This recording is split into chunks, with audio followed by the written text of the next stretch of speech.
Occupy Wall Street was one of the biggest protests in recent history. The movement gathered steam in New York in 2011 before reaching the masses across the globe.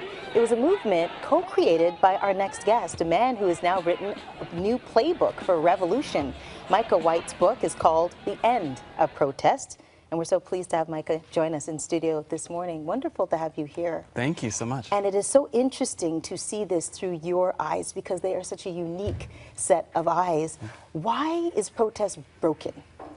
That is the fundamental and most important question right now. So the core thing to understand is that we're living through a time of the largest and most frequent protests in human history. Just a couple days ago, they had protests in Brazil of 1 million people. We've seen protests in India of like 25, 50, 100 million people, astounding and unbelievable numbers.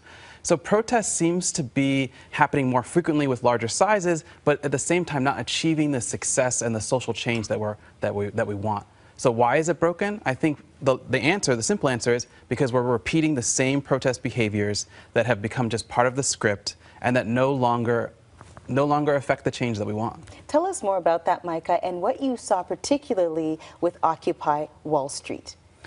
Basically, there's a paradigm or a storyline that dominates contemporary activism. And that story goes something like this. It says, if you can mobilize millions of people to get into the streets, acting largely nonviolently, rallying around a unified demand, then change will happen because their elected representatives will have to listen to them.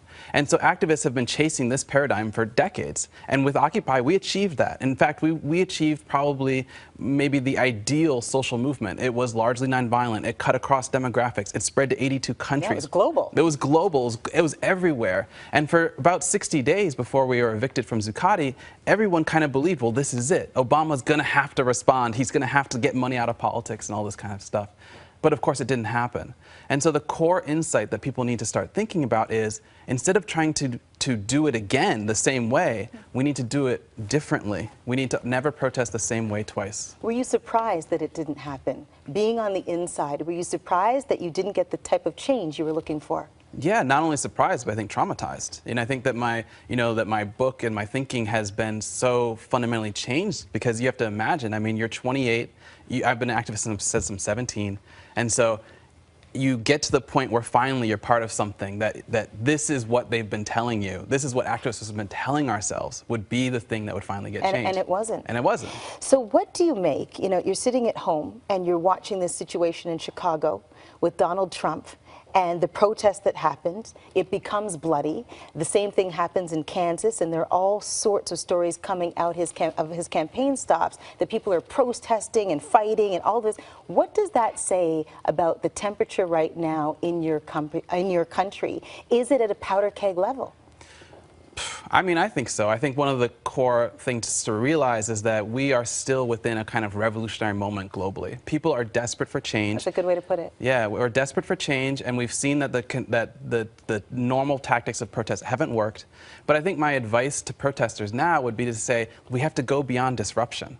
We've already expended and we've already experimented to the limits of just being disruptive. And now it's a question of saying, well, how do we actually get into power? How do we build social movements that can win elections and get into power and govern cities so that we're not just protesting against people like Trump, but we are movements that actually govern? You know, and I think that's the kind of higher vision that we need to get into. In a certain sense, I think we can kind of ignore Trump, stop trying to be disruptive, and start building the infrastructure and the movement that's capable of replacing these people we're trying to get rid of.